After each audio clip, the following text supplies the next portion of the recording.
Well, thank you and good noon to you.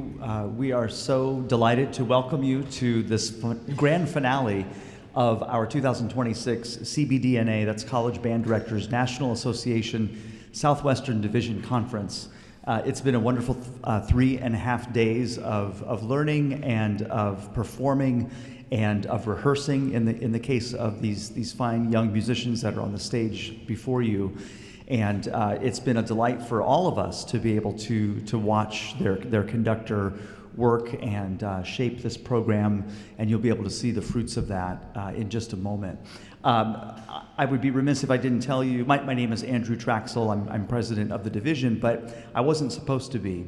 The person who was supposed to be is now no longer with us, unfortunately. Doug Stoddard passed away last year, and we miss him very dearly.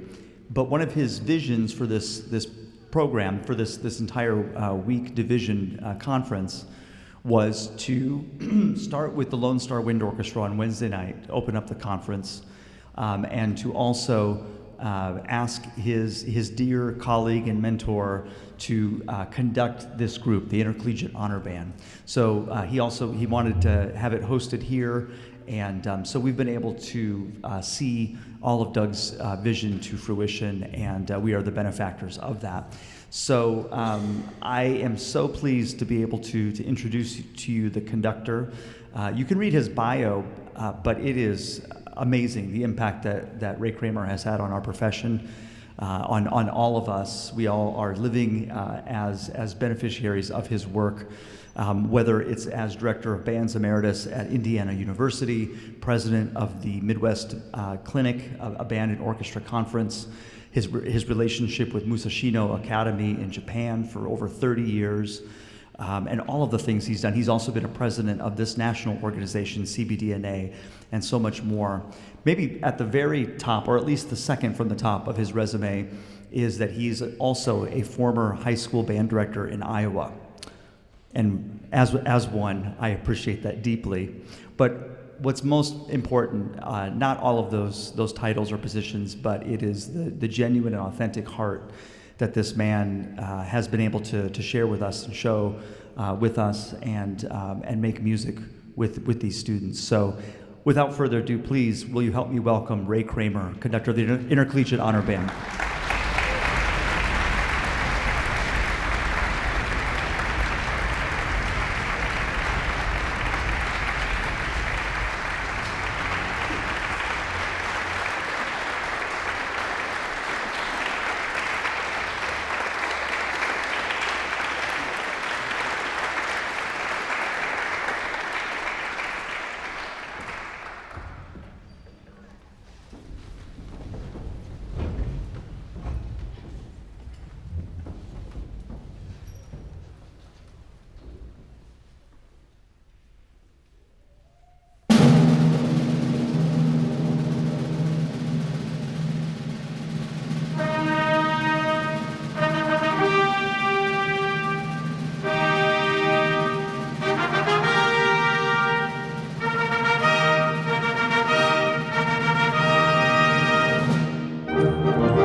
Thank you very much. It's been my privilege to be a part of the convention this weekend. It's been a greater privilege to be a part of working with these young people and making music with them. They're terrific young people, parents and directors who are here for the concert. I hope you understand and know just what special people that they are. That opening march was by Richard Strauss. He actually wrote that piece for his own ceremony in Berlin when he was being awarded the highest citizenship award that Germany offered at the time. Kaiser Wilhelm II said, "Richard, you're getting a big medal. Write a piece." And so he did. And that piano manuscript was given to the military band director of the time and said, "Make an arrangement of this." They played it, beautiful piece. Boozy and Hawks decided they were going to publish it, but it was on their shelf for about 70 years before anybody really realized that it was actually there. Then it was a Richard Strauss.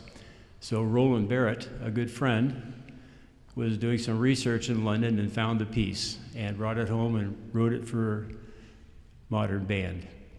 Hope you appreciate it if you've not heard it before. I've done many edits to it, which Roland agreed to, so I didn't do anything that he didn't say I could do, but he can't say anymore. He's passed away. So anyway, that was that. I chose to do a standard work on this concert, and the piece that I chose was the First Suite in E-flat by Gustav Holst. We all know that as one of the most important pieces of literature that we have in the early part of our repertoire in the early 20th century. I don't think that he really conceived it being played by 6 tubas, 6 euphoniums, and a 97-piece band. But anyway, we're going to do it. I've done the piece many times, as you all have, and many of the band members have played it. The biggest compliment ever came to me yesterday morning in rehearsal when one of the students came up and he said, "That rehearsal of the third movement was the most magical thing I've ever done, and I've played this piece many times. So I hope we can make it magical for you as well." Here's Holst's First Suite in E-flat.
The next piece, One Life Beautiful by Julie Giroux, was commissioned by my wife and myself and my son and his wife and family to commemorate the memory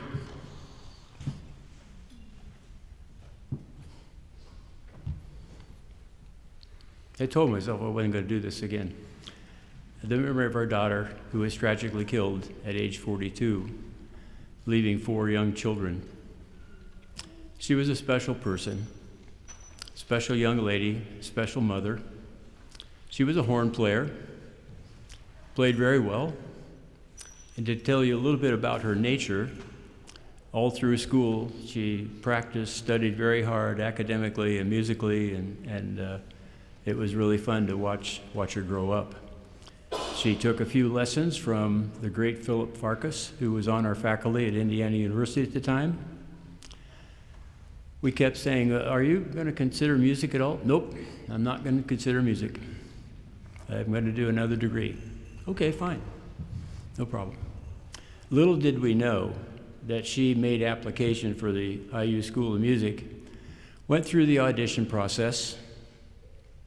One day a letter showed up at our house addressed to her, and opened up the letter, and it said, Dear Heather Kramer, you have been accepted to the Indiana University School of Music. And we go, what? She said, oh yeah, I forgot to tell you that I went ahead and auditioned. And by the way, I'm still not going to be a music major. I just wanted to see if I could get accepted. That was Heather and her personality. And I'm not going to read the whole bio and the program note, but I'll just say this, that when Julie wrote the piece, what she said about the fact that this is to memorialize a life that was beautifully lived, and she did live a beautiful life. We are so thankful that this piece has been played all over the world. It literally has. There's hardly a week goes by that we do not get an email from a student or a director who has played this piece and expressed how much that piece meant to their audience and to the group that played it. So allow me once again to honor our daughter with this wonderful work, One Life Beautiful.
I know that Andrew mentioned earlier about Doug Stoddard.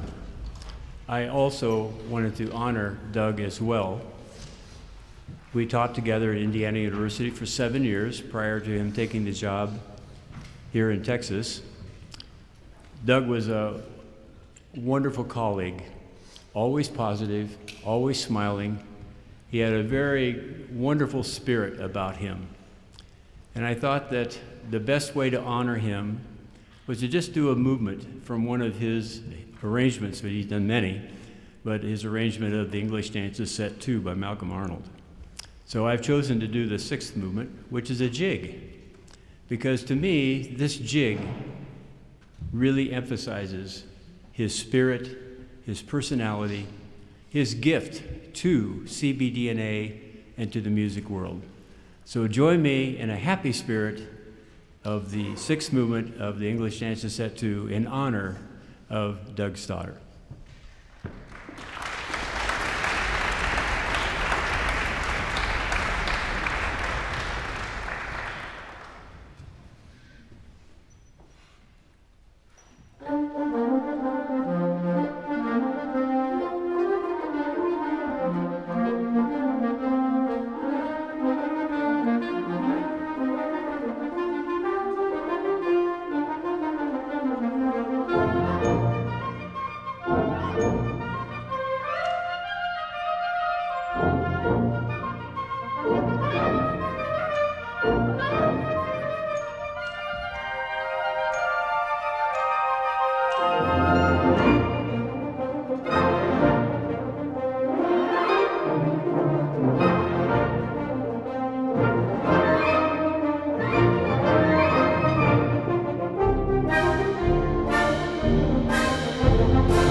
I'm going to let it do another quick tuning before we do the Giroux number.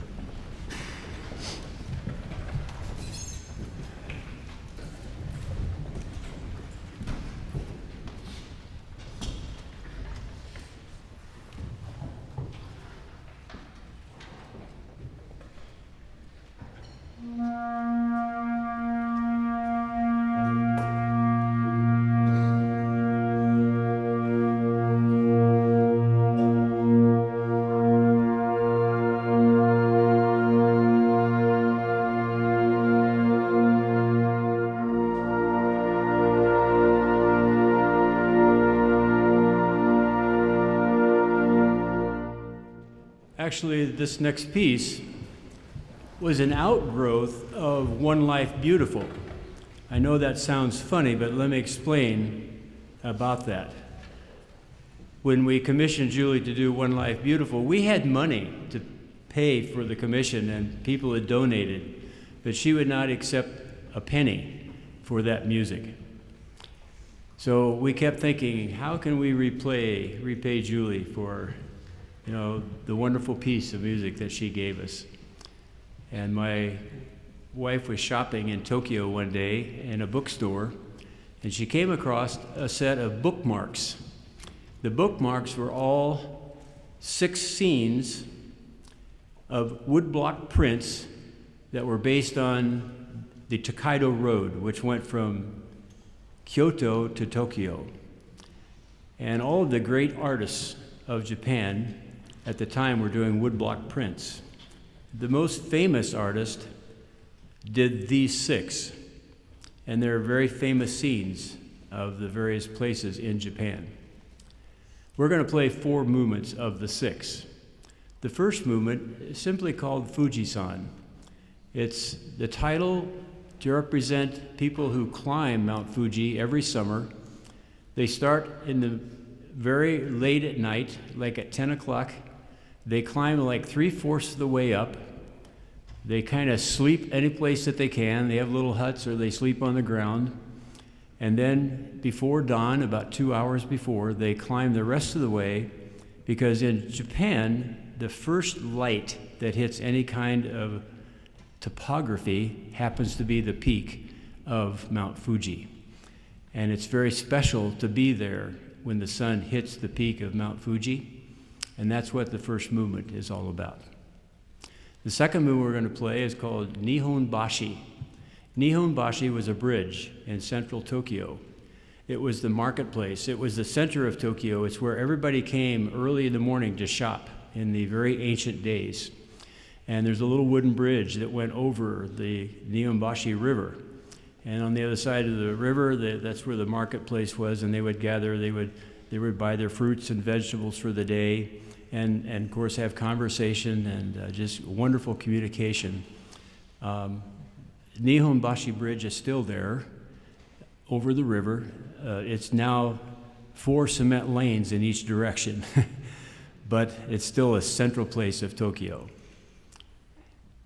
The third movement we're going to play is called Evening Snow of Kambara. Now, it's really interesting about this title because when we did the premiere, my solo flute player on this, the alto flute, she said, "I'm from Kambara. I've never seen it snow." But Julie had a picture of this woodblock print of what this was about. And then the final movement we're going to play is called Thunder Gate. This features the percussion section and some incredible technique in the woodwinds with multimeter, and I just hope I don't get lost. But here are the 4 movements of the Bookmarks from Japan by Julie Giroux.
I've done over the seemingly centuries that I've been doing this, quite a few intercollegiate bands around the country.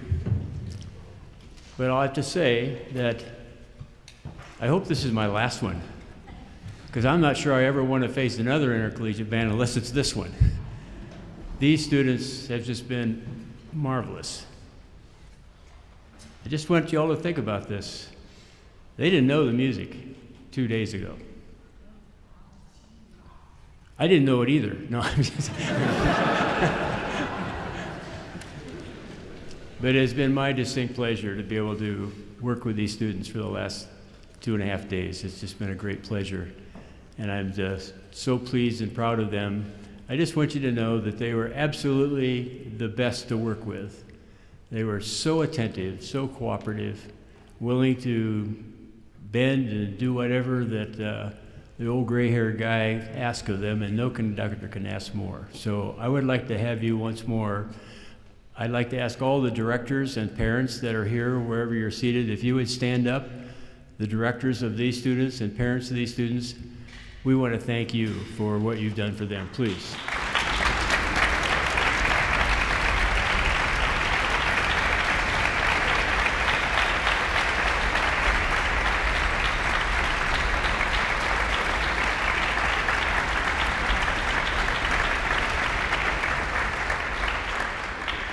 Thank you for your responses, for your enthusiasm, and for being here today. We're the last of the convention, the final concert, and we're just so happy to have you come and be a part of it with us.